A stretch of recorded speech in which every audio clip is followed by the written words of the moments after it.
Hey everyone, I wanted to give you all an update here as we close out really the year in DC, in Congress. Today's the last day before Congress, at least on the House side, goes on a break until January 6th or so. And there's a lot that happened this week. Unfortunately, mostly bad. The first thing, and I think probably the biggest thing for people right now, because y'all know if you go to the grocery store, if you go to H-E-B or Walmart, or those of you in other places in the United States, if you're going to Albertsons or Kroger's or Safeway or wherever it is, you know that grocery prices keep going up. The cost of rent keeps going up. Childcare keeps going up. All these costs keep going up. And so many of us, Democrats, were fighting really hard to keep the price of healthcare down.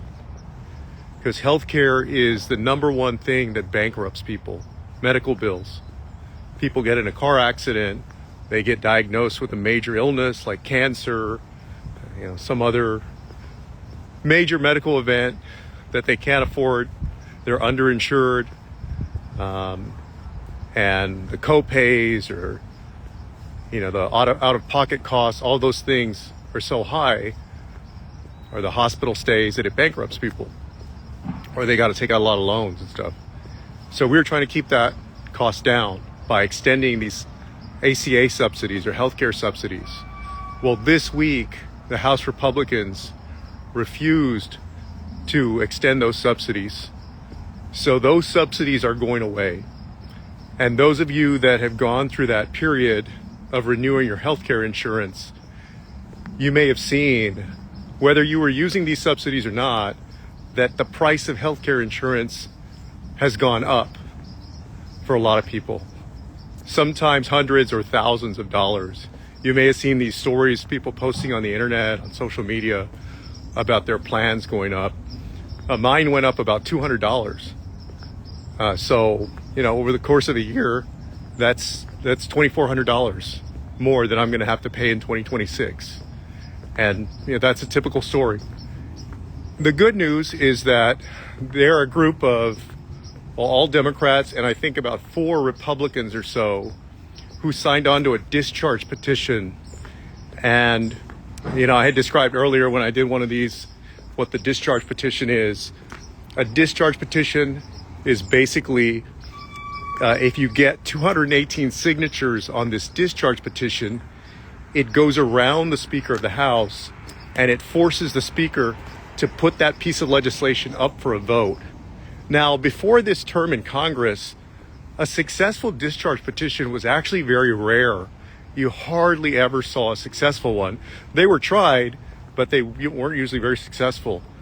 There have now been, maybe 3 or so, and it looks like there's going to be more. Well, there has now been a successful discharge petition to get a vote in January on a 3-year extension for these tax credits. That'll be a House vote. And so remember, even if it passes the House, it's got to go on to the Senate and pass the Senate. And they'll need 60 votes over there, which is going to be tough. But, so people ask, well, what can I do? What action can I take? Both in the House and the Senate, it's going to be important that people hear your voice, that your representatives and your senators hear your voice on this issue.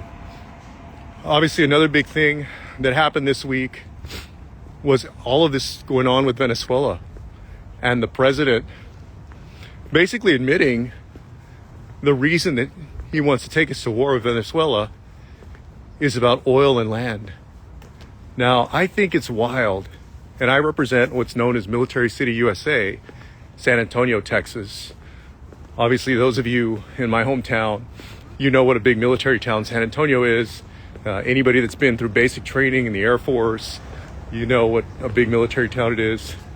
I think it's wild that an American president would talk after the Iraq War, all these years later, would justify going to a war over oil. But that's what Donald Trump did. He said that it's about oil and land. And so I was part of a bipartisan group of legislators who had a resolution to basically end hostilities because he imposed a naval blockade on ships from Venezuela to basically end that. And we came close, but we failed by 2 votes. And so we will probably eventually refile that bill, and hopefully it'll pass next time. There was a second one that had to do with strikes in the Caribbean. Y'all have seen those strikes that they still haven't explained who they're killing or who these people are or what they've been charged with.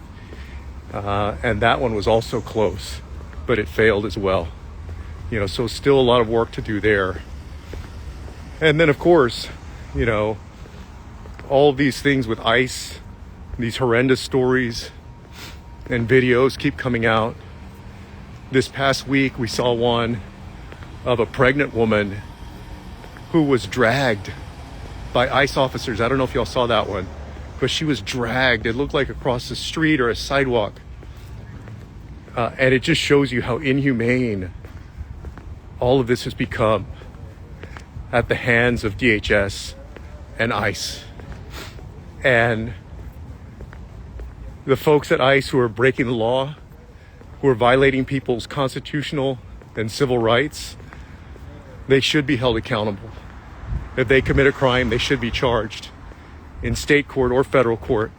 The problem you have in federal court is that the DOJ, the Attorney General, are letting them do whatever they want and looking the other way. And in many cases, actually encouraging this inhumane activity. And then finally, tomorrow's a big day because you should have a big release of more of the Epstein files.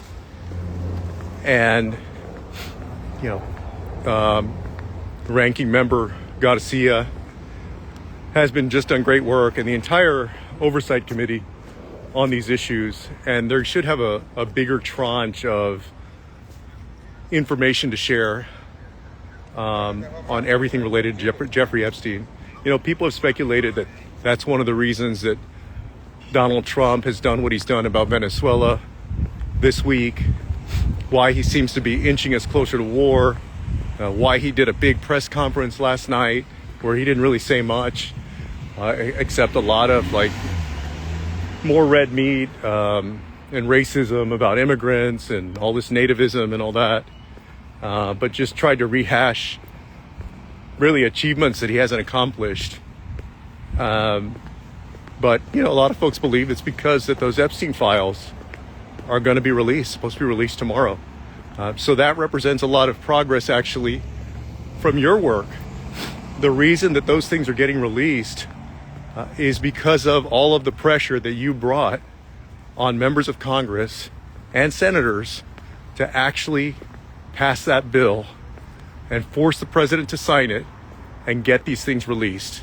So if you're wondering, do your calls, do your emails, do the rallies, do the marches, do the protests, do they work?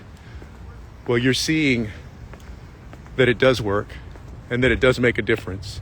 Sometimes it takes longer than you want. But in the end, I believe that it works. And so if I don't see y'all before, please, happy holidays. Have a Merry Christmas. Safe travels to everybody. If y'all are going out of town, I'm heading back home tonight to San Antonio and probably take a few days off after tomorrow, but we'll see y'all soon. All right? Take care.